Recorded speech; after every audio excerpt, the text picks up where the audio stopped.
Assalamualaikum Ustadz. Waalaikumsalam. Sebelah sini Ustadz. Saya Abdi Zain atau di Malaysia kenal Bocil. Saya dari Aceh. Sebetulnya banyak pertanyaan karena susah mau ketemu Ustadz kan. Tapi kalau saya tanya semua nanti Ustadz nggak pulang-pulang. Pertanyaan saya yang pertama, saya selalu lihat ibu saya setiap saya pulang Jumat, dia selalu baru sholat zuhur. Sholat zuhur. Setiap saya pulang Jumat selalu sholat zuhur. Mak, kenapa tunggu saya? Saya bukan tunggu awak, tapi tunggu habis orang Jumat pulang. Ya. Sebenarnya setahu saya sehabis azan baru zuhur, ya kan? Nanti kalau saya lambat, mak tak sholat pula, gitu kan? Ya. Oke, itu yang pertama. Yang kedua, saya selalu lihat kawan saya setelah kepergian emak dia selalu macam bercakap. Ini pertanyaan dari dia lah. Dia selalu tanya, mak apa kabar? Mak, saya mau kerja dulu. Sekali itu saya tegur. Sebetulnya rasanya kurang baik. Untuk meyakinkan itu, macam mana pandangan Ustadz yang Ustadz tahu? Terima kasih. Assalamualaikum. Waalaikumsalam warahmatullahi wabarakatuh. Dulu masa di kampung, selepas balik sembahyang Jumat, masuk ke rumah, baru mak saya sembahyang zuhur. Jadi bukan mak tuan saja, mak saya pun begitu juga. Dari mana mak-mak kita ni dapat kaji ni? Dari guru-guru dia. Sebab guru-guru dia dalam mazhab Syafi'i ini ihtiyat, kehati-hatiannya tinggi. Tuan-tuan guru sekarang berkata bila waktu zuhur dah masuk, sembahyang zuhur lah. Tapi ulama dulu takut dia. Sebab masa itu jam belum ada lagi, tengok matahari kadang-kadang mendung. Dari mana supaya yakin 100% bahawa zuhur sudah masuk, balik mereka sembahyang Jumat baru. Tapi zaman sekarang terbalik. Bila puan tunggu laki dia balik sembahyang Jumat, tak balik-balik sebab dia minum kopi dulu. Zaman dah berganti, zaman dah berubah. Jadi sebenarnya hukum asalnya macam mana Ustaz? Hukum asalnya bila dah masuk azan maka boleh solat zuhur. Guna azan itu dua. Pertama, masuk waktu. Kedua, memanggil orang, menjemput orang datang ke masjid. Tapi, mana tahu puan nanti pergi ke Madinah, pergi ke Makkah hari Jumat. Sebenarnya perempuan tetap salat Jumat. Perempuan yang salat Jumat tak wajib. Tapi bila dia salat Jumat, maka fardu zuhurnya sudah gugur. Rupanya puan sampai ke Madinah hari Jumat. Sampai airport hari Jumat. Terus saja ke hotel. Nak datang letih atau nak tunggu kunci koper segala macam. Dia dengar azan. Allahu Akbar, Allahu Akbar. Terus saja dia salat Jumat. Tidak sah. Sebab azan pertama di Makkah Madinah belum masuk waktu. Azan pertama hari Jumat di Makkah Madinah. Maka kalau tuan pula yang lelaki nanti solat Jumat di masjid Makkah Madinah, azan pertama saya tengok dia tegak. Awak sembahyang apa? Sembahyang Qobliyah Jumat. Mana ada Qobliyah sebelum masuk waktu? Makkah Madinah, bila masuk waktu azan kedua. Maka yang paling kuat menunjukkan waktu dah masuk bila dia balik. Tapi hukum asalnya bila dah masuk waktu. Cara yang paling selamat. Macam mana kita tahu masuk waktu dah? Senang aja. Tulis. Waktu solat Kuala Lumpur. Enter. Dia bagi tahu. Masuk dah waktu. Masuk. Tak perlu tunggu siapa balik. Solat Zuhur. Puan nanti datang ke Riau. Waktu solat Pekanbaru Riau. Masuk waktu zuhur. Semayang zuhur. Usalli fardhu zuhri raka'ataini qasran majmu'an ilaihil asri jam'an taqdiman. Sebab musafir jamak taqdim. Jelas. Yang kedua, meninggal mak kita, meninggal ayah kita. Selepas itu dia nak pergi bekerja, lalu dia cakap, "Mak, aku pergi kerja dulu ya, Mak." Manakala dia balik, lalu kemudian dia kata, "Mak, apa kabar? Mak sihat." Orang yang mak dia belum mati, belum meninggal, dia kata ni budak ni nak gila dah, dia nak gila. Tapi bagi saya yang sudah merasakan macam mana mak saya meninggal dunia, sebelum saya pergi ke Sudan, masa nak selesaikan finish PhD, saya datang ke rumah almarhumah mak saya. Saya sembahyang di tempat dia biasa sembahyang. Saya baca Yasin, saya hadiahkan pahala Yasin, saya hadiahkan pahala Fatihah.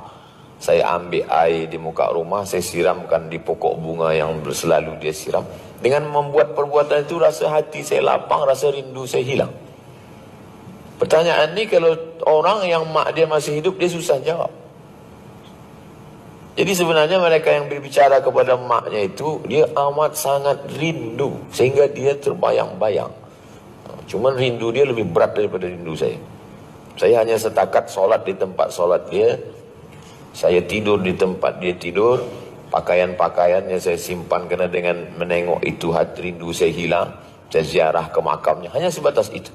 Tapi kalau sampai dia bercakap, mungkin nanti waktu yang akan merubah dia. Sebulan, 2 bulan, 3 bulan, setahun, nanti lama-lama dia akan berubah. Bagaimana cara menghilangkan rindu ini? Banyak-banyak baca Quran, banyak-banyak baca tahlil. Datang rindu, baca Yasin. Wa in khatimul Qur'ana, kalau dia khatamkan sekhatam Quran, fahuwa hasanun. Imam Nawawi dalam kitab Majmu' Salah Muhazzab, seelok-eloknya bacakan sekhatam Quran.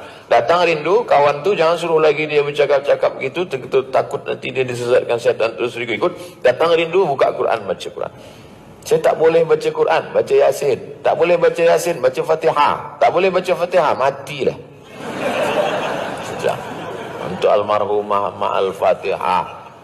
Beli beras, beli minyak, beli gula, beli semua, masukkan ke box, antar ke fakir miskin untuk wakaf almarhumah mak. Nampak masjid yang belum selesai, datang, tanya pengetua pengerusi masjid, apa yang perlu saya tolong. Pergi ke kampung-kampung yang susah, tolong. Maka itu saja yang boleh menenangkan hati kita. Bagi yang kehilangan mak, kehilangan ayah, kehilangan keluarga, mudah-mudahan Allah Ta'ala bagi dia ketenangan hati, insyaAllah. Amin ya Rabbal Alamin. Wallahu a'lam.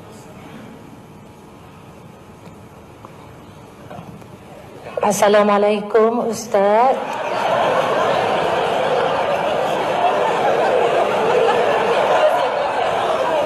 Dua kali saya bagi jalan, bagi laluan. Okey. Assalamualaikum warahmatullahi wabarakatuh Ustaz. Waalaikumsalam. Abdul Somad, saya Syida. Saya nak tanya dengan UAS, bagaimana caranya untuk kami sekarang artis wanita yang selalunya berhias, maksudnya make up ketika keluar dan bekerja, menjaga wuduk. Bolehkah kami berwuduk sebelum make up? Kami lakukan untuk menjaga solat agar tidak tertinggal waktu solat. Kadang-kadang kami keluar, kami terpaksa solat qada. Kadang-kadang 2-3 solat qada disebabkan kerja. Terima kasih Ustaz. Ya. Nabi mengqada pada perang Khandaq. Dia qada dari zuhur, asar, maghrib, isya, malam dia qada. Sebab menghadapi Ahzab.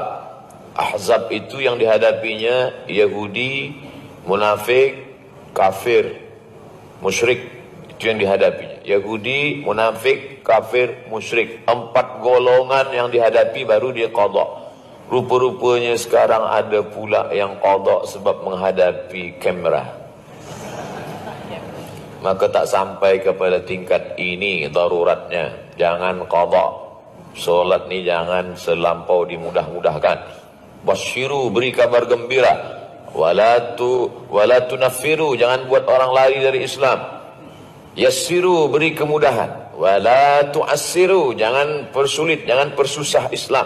Tapi jangan pula terlampau memudah-mudahkan. Sikit-sikit qada, sikit-sikit jamak. Sekarang banyak orang terlampau mudahkan. Pengantin baru duduk jamak. Artis nak syuting qada. Yang boleh jamak takdim tanpa qasar, jamak takhir tanpa qasar ni doktor, operation. Dia operation dari pukul 12 hingga pukul 5. Operation panjang. Itu boleh jamak takhir sebab daruratnya tinggi, mati. Bila dia sedang operation solat, sebab dia cakap, tunggu kejap ya, aku nak sembahyang, mati.